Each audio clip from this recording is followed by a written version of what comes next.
According to the first national census of residential care devices for children and adolescents by the National Secretariat for Children, Youth and Family, there are 9,079 children and adolescents housed in 1,030 residential care devices. His name is Juan. He's 12 years old.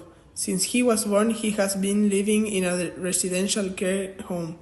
He never had the chance to meet his biological parents, given the fact that because of their poor living conditions and how hard it was for them to take care of him, they had to give him up for adoption. He feels alone, unattended, and perceives the world dark. Although he has many reasons to keep smiling, it is difficult for him to find the light and hope in his surroundings.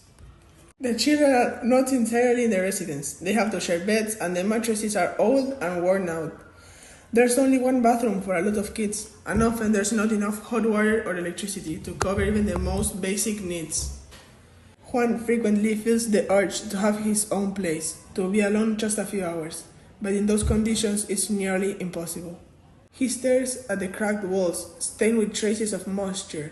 Food is never completely lacking, but neither is abundant. They can't afford many luxuries, let alone a well-prepared meal. Juan is constantly overwhelmed by a deep sense of loneliness. He has friends to play with, but deep down that's not what he truly needs. What he longs for most is a mother's warmth, care, and the reassurance of an adult who genuinely cares about him. He has tried many times to talk to the caregiver, but she doesn't listen. It feels as if she's just doing her job for the paycheck, even though the pay is scant. According to the SENAF 2022 census, 28.6% of the institutions provide psychological care in all cases, 44.1% in most cases, and 25.5% in only some cases. Juan falls into the lowest category. He has no access to a professional who could ask how he's feeling, someone who would recognize that his mental health matters. It is not the lack of toys that pains him, it's the ache in his heart from feeling invisible and not knowing how to fix it. He dreams of playing rugby. From the moment he first held a ball, he realized it was his escape from the real world. Whenever he feels sad, angry, or lonely, he returns to his safe place, rugby. He dreams of being just a normal kid, of having a family that supports his passion. Before falling asleep, he pictures himself playing, running freely under the open sky. Sometimes he sketches it, other times he writes about it.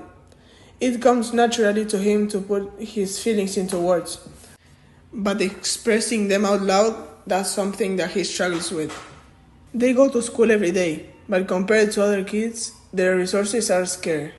They have very few books, no access to technology to study and learn, not enough school supplies, nor a quiet, comfortable space free from distraction at home.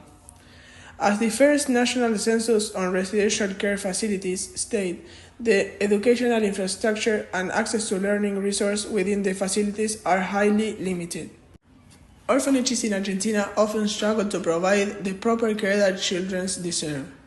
Every child has the right to a family that loves and listens to them.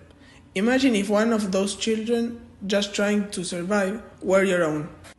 Let's work together to ensure they grow up in a safe place, a true home.